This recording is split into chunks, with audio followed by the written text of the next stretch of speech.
Islam yang paling bertanggung jawab di negeri ini. Kita yang paling bertanggung jawab? Iya, karena kita yang mayoritas. Baik buruknya Indonesia ini tergantung pada mayoritas. Waktu itu sempat ada isu akan ada kerusuhan di Ambon. Jadi murid-murid saya tuh lari ke rumah dengan panik gitu. Ibu Ayu, hati-hati. Kerusuhan sudah dekat katanya.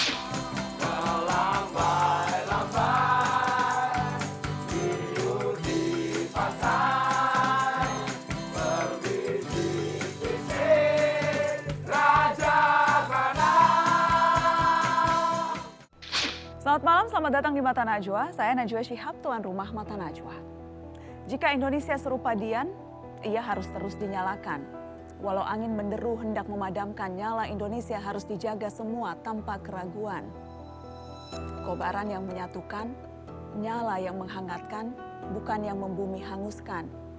Nyala yang dijaga para pemantik inspirasi, mereka yang berkarya dan bekerja sepenuh hati demi kemajuan dan kebaikan negeri. Mari simak kisah mereka yang menghidupkan nyala, orang-orang yang terus menghidupkan Indonesia. Inilah Mata Najwa, menyalakan Indonesia. Ombak beralun, oh mamai. Pohon-pohon pala di bukit sakit. Burung-burung nuri menjerit. Daripada membakar masjid, daripada membakar gereja, lebih baik kita bakar satu saja.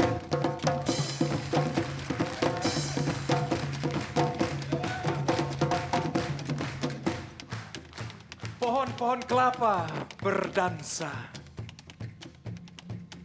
Gitar dan tifa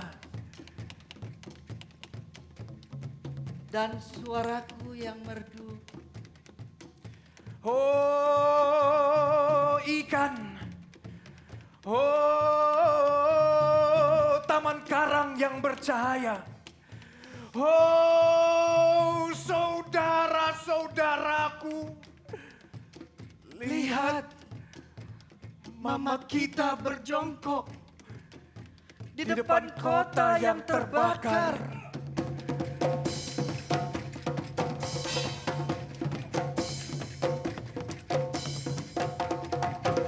Tanpa aku sadari, Laguku jadi sedih, mamai. Air mata kita menjadi tinta sejarah yang kejam.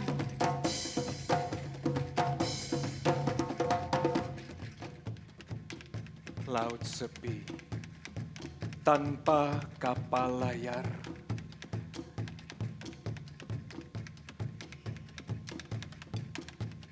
Dan bumi meratap, terluka. Di mana nyanyian anak-anak sekolah? Di mana selendangmu, Nonae? Di dalam api anggun, aku membakar sagu. Aku lihat permusuhan antar saudara.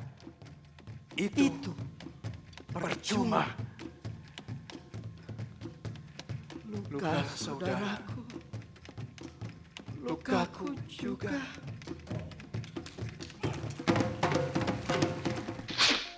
Indonesia dibangun dari beragam beda yang menyatu karena sebuah niatan yang sama. Menjadi Nusantara di bawah naungan Bhinneka Tunggal Ika. Selalu ada orang-orang berdedikasi yang membangun negeri dengan gerakan toleransi. Indonesia menjadi besar karena menghargai keragaman dari Sabang hingga Merauke. Di saat terlintas di benakku, serasa hariku.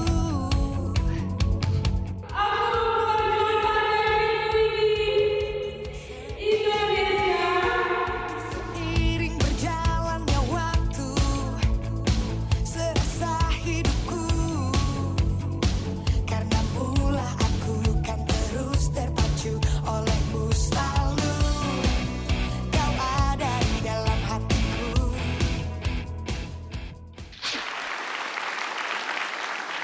sudah hadir di meja Mata Najwa, inisiator gerakan Sabang Merauke, Ayu Kartika Dewi. Selamat malam Mbak Ayu, terima kasih sudah hadir.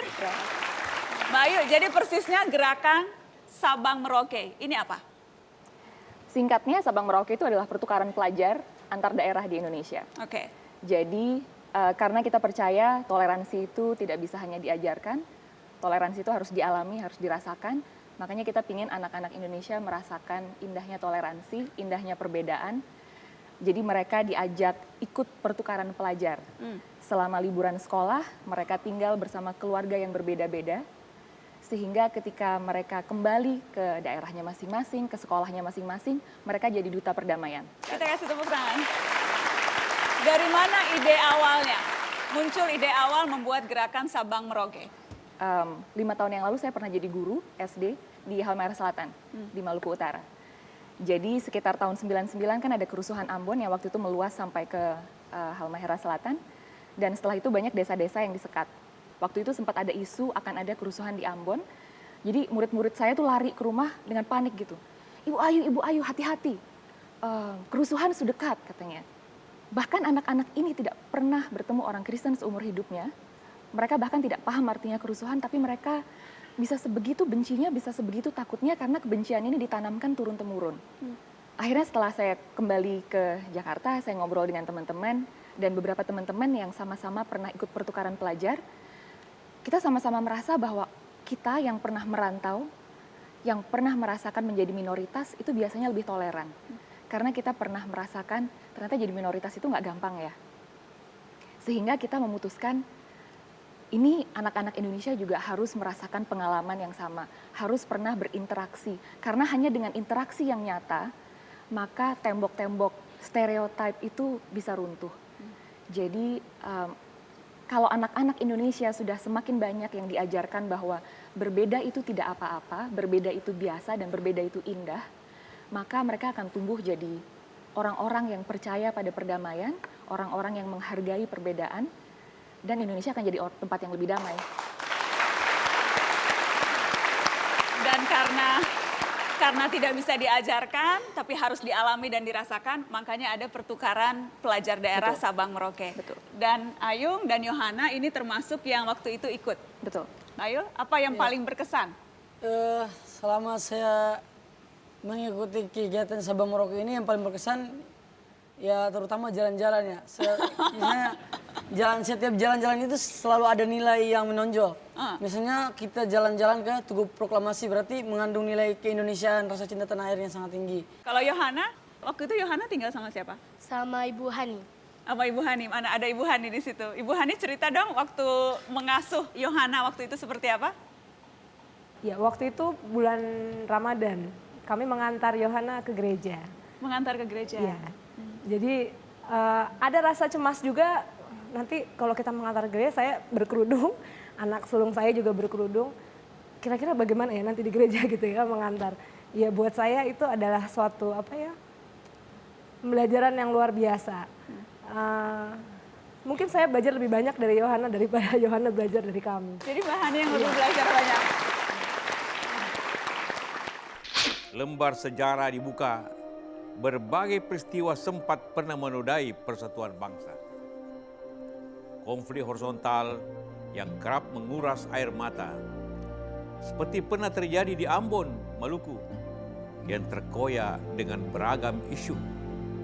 Namun pada akhirnya, upaya perdamaian terulur dan menjalin menjadi sebuah langkah teratur.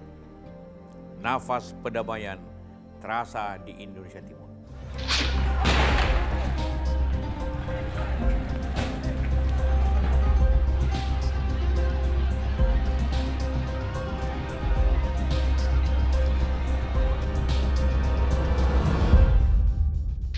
Sudah hadir Jeki Manuputi, tokoh agama pelopor rekonsiliasi dan reintegrasi Kristen Muslim di Ambon. Selamat malam, Pak Jeki, terima kasih sudah hadir. Hadir juga Sani Tawainela yang lebih memilih mengajak anak-anak di kampungnya bermain sepak bola, mengajarkan toleransi, menghindarkan pertikaian agama dan meraih prestasi. Selamat malam, terima kasih Kakak Sani sudah hadir.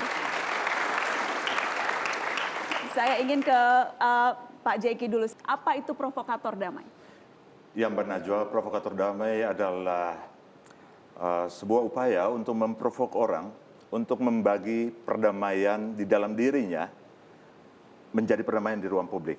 Kami percaya bahwa setiap orang sejahat-jahatnya dia punya benih damai dalam dirinya. Tapi mungkin karena situasi tertentu, karena kondisi tertentu, mungkin karena alasan keamanan dan lain-lain, dia menyimpan itu untuk menjadi milik pribadinya atau keluarganya atau kelompoknya. Ada spesifik saya tertarik program live-in, program menginap. Seperti apa itu ceritanya? Ya, satu hal bahwa setelah konflik kami tersegregasi. Ya, dan karena itu kita mendorong ya, kita membuat program yang namanya live-in, yang Kristen menyeberangi batas dan tinggal di keluarga Muslim semalam atau 2 malam, yang Muslim menyeberangi batas dan tinggal di keluarga Kristen semalam atau 2 malam. Dan mereka berjumpa sebagai manusia. Biasa. Apa yang mereka dapatkan setelah menginap itu? Ya, sebelumnya mereka pergi, ya mereka ketakutan. Ya, 80% mereka tidak yakin apa cerita yang bisa mereka pakai untuk menghubungkan mereka dengan keluarga. Dan mereka 90% tidak percaya keluarga akan terima mereka dengan tulus atau tidak. Ya. Tapi besok ketika mereka kembali, ya berubah 180 derajat. Ya. Mereka katakan mereka menyesal sebelum kami pergi, kami melihat keluarga Muslim mungkin mereka tidak mengizinkan kami berdoa. Ternyata ketika kami tiba, kita diizinkan untuk berdoa bahkan mereka meminta kami berdoa untuk mereka bersama-sama dan juga sebaliknya ya. Jadi mereka menjadi seperti saudara dan itu merubah seluruh prasangka sebelum mereka pergi. Luar biasa. Cerita Kakak Jeki, saya mau perkenalkan pemirsa kepada orang yang duduk di samping saya, Sanita Wainela. Saya ingin dengar cerita awalnya. Pertama kali Kakak Sani menjadi pelatih dan spesifik yang dilatih adalah anak-anak korban konflik. Cerita awalnya seperti apa Kakak Sani? Sani melihat kondisi di Tuleu itu untuk cari nafkah aja susah. Melihat anak-anak pada saat lari-larian ke perbatasan. Sani berpikir yang mengangkat anak-anak apa ya? Yang membuat mereka punya motivasi untuk hidup ke depan lebih bagus lagi. Sani bikin pendekatan sama mereka. Dek, kita latihan yuk ke lapangan. Ya. Apa yang disampaikan ke mereka dalam bahasa yang seperti apa? Jadi di mana-mana kita Tuleu dikenal dengan kejiwaan yang baik. Jadi kalian jangan terpengaruh dengan provokator yang membicarakan tentang kerusuhan. Bagaimana kita buktikan contoh yang baik. Mungkin dengan sepak bola ini kita buktikan untuk orang Maluku. Bahwa inilah sepak bola yang memperdamaikan kita untuk ke nasional. Begitu yang sepak bola yang mempersatukan. Iya. Sebagai orang Indonesia, sebagai Muslim, ada keresahan. Kita saling memangsa.